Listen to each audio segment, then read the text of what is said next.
Hi friends, welcome to Agastya kitchen. ಇವತ್ತು ನಮ್ಮ ಕಿಚನಲ್ಲಿ hotel style ಅಕ್ಕಿ ರೊಟ್ಟಿ ಮಾಡೋದನ್ನು ಹೇಳ್ಕೊಡ್ತಾ ಇದ್ದೀವಿ. ಸಾಫ್ಟ್ ಆಗಿರಬೇಕು ಮತ್ತು ಈಸಿ ಟೇಸ್ಟಿಯಾಗಿ ಹೇಗೆ ಮಾಡೋದನ್ನು ಹೇಳ್ಕೊಡ್ತಾ ಇದ್ದೀವಿ. ಬನ್ನಿ.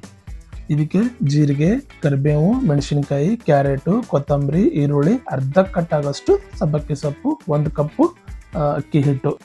ಈ ಥರ ಸಣ್ಣ ಹೆಚ್ಚಿಟ್ಕೊಳ್ಳಿ ಎಲ್ಲ, ಇಲ್ಲಾಂದರೆ ಅಕ್ಕಿ ರೊಟ್ಟಿ ತಟ್ಟ ಟೈಮಲ್ಲಿ ಹರಿದೋಗುತ್ತೆ.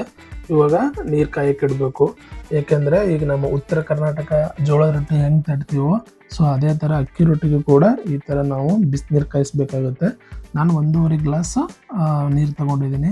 ಚೆನ್ನಾಗಿ ಈ ಥರ ಕಾಯಬೇಕು ನೀರು, ಸಳಮಳ ಸಳಮಳ ಸಳಮಳ ಅಂತ, ಇಲ್ಲಾಂದರೆ ಜಿಗಿ ಇರಲ್ಲ. ಮತ್ತು ಅಕ್ಕಿ ರೊಟ್ಟಿ ನಾವು ತಟ್ಟೋ ಟೈಮಲ್ಲಿ ಅಕ್ಕಿ ರೊಟ್ಟಿ ಹರಿದೋಗುತ್ತೆ.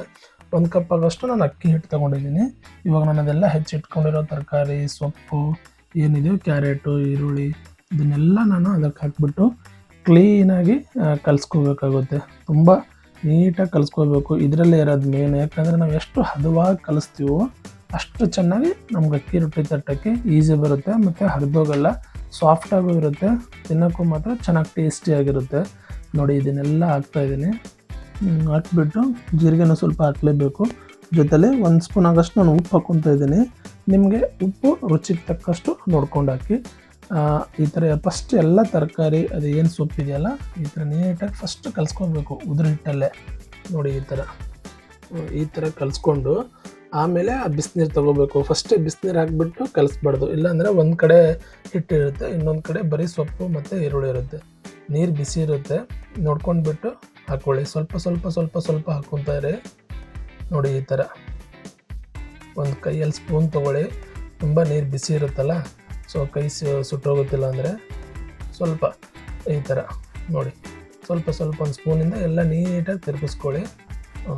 ನೋಡಿ, ಕ್ಲೀನಾಗಿ ಚೆನ್ನಾಗಿ ಅದನ್ನು ಕಲಿಸ್ಕೋಬೇಕು. ಹಿಟ್ಟು ಚೆನ್ನಾಗಿ ನೀಟಾಗಿ ಜೋಳದ ರೊಟ್ಟಿ ಹೆಂಗೆ ಕಲಿಸ್ಕೊತೀವಲ್ಲ ಜೋಳದ ರೊಟ್ಟಿ ಮಾಡಬೇಕಾದ್ರೆ, ಸೊ ಆ ಥರ ನೀಟಾಗಿ ಈ ಥರ ಹದ ಬರೋಂಗೆ ನೋಡಿ ಇಷ್ಟು ಚೆನ್ನಾಗಿ ಕಲಿಸ್ಕೋಬೇಕಾಗುತ್ತೆ. ಆಮೇಲೆ ಈ ಥರ ರೌಂಡಾಗಿ ಒಂದೊಂದು ಉಂಡೆ ಕಟ್ಕೊಂಡು ಫಸ್ಟ್ ಇಟ್ಕೊಂಡ್ಬಿಟ್ರೆ ಆಮೇಲೆ ತಟ್ಟೋ ಟೈಮಲ್ಲಿ ಈಸಿ ಇರುತ್ತೆ ಅಂತ.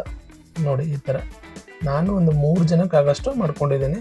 ನಿಮ್ಗೆ ಎಷ್ಟು ಬೇಕಷ್ಟು ಕ್ವಾಂಟಿಟಿ ನೋಡ್ಕೊಂಡು ಮಾಡ್ಕೊಳ್ಳಿ. ನೋಡಿ, ಈ ಥರ ರೌಂಡಾಗಿ ಇಷ್ಟಿದ್ರೆ ಸಾಕು. ನಾನೊಂದು 10 ಪೀಸ್ ಆಗೋಷ್ಟು ಮಾಡ್ಕೊಂಡಿದ್ದೀನಿ. ಇವಾಗ ಅಕ್ಕಿ ರೊಟ್ಟಿ ತಟ್ಟಕ್ಕೆ ಸ್ಟಾರ್ಟ್ ಮಾಡೋಣ. ಓಕೆ, ಹಂಚು ನಾವು ಫಸ್ಟೇ ಈ ಥರದೊಂದು ತಾವ ಇದು ಅಕ್ಕಿ ರೊಟ್ಟಿಗೆ ಅಂತಲೇ ಎತ್ತಿಕ್ಬಿಟ್ಟಿದ್ದೀವಿ. ಜೋಳದ ರೊಟ್ಟಿ ಮಾಡಿದ್ರೆ ಅಕ್ಕಿ ರೊಟ್ಟಿಗೆ ಜೋಳದ ರೊಟ್ಟಿ ಎರಡೂ ಆದರೆ ಸ್ವಲ್ಪ ಅದು ಎಣ್ಣೆ ಜಾಸ್ತಿ ಇರುತ್ತೆ ಇದು ಅಕ್ಕಿ ರೊಟ್ಟಿ ಮಾಡಬೇಕಾದ್ರೆ, ಇಲ್ಲಾಂದರೆ ಅದು ಜೋಳದ ರೊಟ್ಟಿಗೆ ಸೆಟ್ ಆಗಲ್ಲ ಅಂತ ಇದನ್ನು ಸಪ್ರೇಟಾಗಿ ಇಕ್ಕಿದ್ದೀವಿ. ಸೊ ನೀವು ಫಸ್ಟು ಅದು ಬಟರ್ ಸೀಟಿಗೆ ಎಣ್ಣೆ ಹಚ್ಚಲೇಬೇಕಾಗುತ್ತೆ. ಮಿಸ್ಸಾಗಿ ನೀವು ಎಣ್ಣೆ ಹಚ್ಚಿಲ್ಲ ಅಂದರೆ ಅಕ್ಕಿ ರೊಟ್ಟಿ ಬಿಡೋದೇ ಇಲ್ಲ ಅದು. ಸೊ ಅಲ್ಲೇ ಅದಕ್ಕೆ ಮೆತ್ಕೊಂಡ್ಬಿಡುತ್ತೆ, ಹಾಕೋಕ್ಕಂತೂ ಆಗೋದೇ ಇಲ್ಲ. ಸ್ವಲ್ಪ ಫಸ್ಟು ಎಣ್ಣೆಯ ಸೀಟಿಗೆ ಹಚ್ಕೊಂಡ್ಬಿಟ್ಟು ಈ ಥರ ಒಂದೊಂದು ಕೈಯಿಂದ ನಿಧಾನವಾಗಿ ಈ ಥರ ತಟ್ತಾ ಹೋಗಿ. ನೋಡಿ ಎಷ್ಟು ಚೆನ್ನಾಗಿ ಬರ್ತಾಯಿದೆ. ನೋಡಿ, ಕ್ಲೀನಾಗಿ ತಟ್ತಾ ಹೋಗಿ. ತುಂಬ ಈಸಿ ಇದೆ ಮಾಡೋಕ್ಕೆ.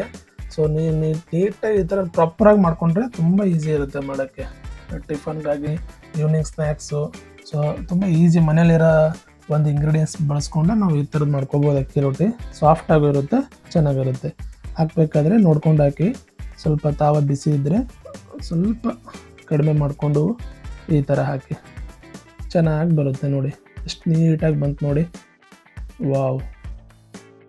ನೋಡಿ, ಅಕ್ಕಿ ರೊಟ್ಟಿ ಈ ಜೋಳದ ರೊಟ್ಟಿ ಥರ ಬೇಗ ಎದ್ದೇಳಲ್ಲ, ಸ್ವಲ್ಪ ನಿಧಾನವಾಗಿ ಬೇಯುತ್ತೆ. ಮೇಲೆ ಒಂಚೂರು ಎಣ್ಣೆ ಹಚ್ಕೊಂಡ್ಬಿಡಿ ಈ ಥರ. ನೋಡಿ, ಹಿಂಗೆ ಸ್ವಲ್ಪ ಹಚ್ಕೊಂಡ್ಬಿಡಿ. ಓಕೆ, ಚೆನ್ನಾಗಿ ಬರ್ತಾ ಇದ್ದಾವೆ. ವಾವ್, ಸಖತ್ತಾಗಿ ಬಂದಿದ್ದಾವೆ. ನೋಡಿ, ಫೈನಲಿ ರೆಡಿ ಆಗಿದೆ.